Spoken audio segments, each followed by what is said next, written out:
CEO म्हणजे chief election officer Maharashtra केंद्रीय निवडणूक आयोगाचे जे प्रतिनिधी आहेत त्यांच्याबरोबर दोघांबरोबर एकत्र भेटलो आणि या बैठकीमध्ये विविध विषय जे आम्ही आतापर्यंत राज्य निवडणूक आयुक्तांना भेटून जे सांगत होतो सर्व पक्ष किंवा यांना स्वतंत्रपणे भेटून CEOना भेटून आम्ही जे सांगत होतो यामध्ये बऱ्याचशा वेळेला की ही जबाबदारी आमची नाही, ही जबाबदारी केंद्रीय निवडणूक आयोगाची आहे. केंद्रीय निवडणूक आयोगाच्या प्रतिनिधींनी सांगितल्याप्रमाणे की या गोष्टी राज्य निवडणूक आयोगाच्या अधिकारी देतात.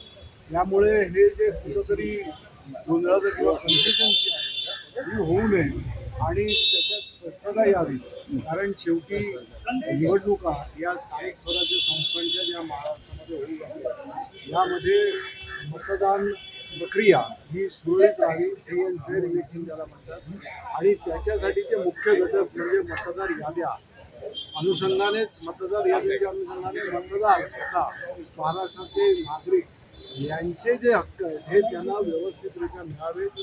प्रत्येकानं ज्याने नाव नोंदवलेलं आहे 2024 विधानसभेच्या याच्यामध्ये मतदार म्हणून जे आहेत त्या मतदारांच्या व्यतिरिक्त तिथे कोण फसवले, कोण गेले, कोण या सगळे हा जो सगळं गोंधळ विधानसभा मतदार विधानसभा 2023च्या वेळेला आम्ही या गोष्टी त्यांच्या नजरेस आणून देण्याचा प्रयत्न केला. परंतु त्यावेळेला वेगवेगळ्या कारणास्तव काही ना काय होत होतं. नंतर सगळ्या गोष्टी बाहेर आल्या. आम्ही सुद्धा स्वतः शोधल्या, प्रत्येक राजकीय पक्षाने शोधून काढले आणि त्यामुळे वोट चोरी किंवा मतदार घुसवणं ह्या सगळ्या गोष्टी ज्या झालेल्या आहेत या म्हणून की बाबा 6 नंबरचा फॉर्म 7 नंबरचा फॉर्म प्रत्येक मतदाराने नोंदवलेला फॉर्म माझं नाव आहे की नाही, माझं या लोकांची नावं होत आहेत या सगळ्या गोष्टी आहेत की नाही याचा सुद्धा खातरजमा करून निर्दोष अशी म्हणजे दोषमुक्त मतदार यादी ज्या वेळेला व्यवस्थित असेल त्यावेळेला निवडणुका निश्चितच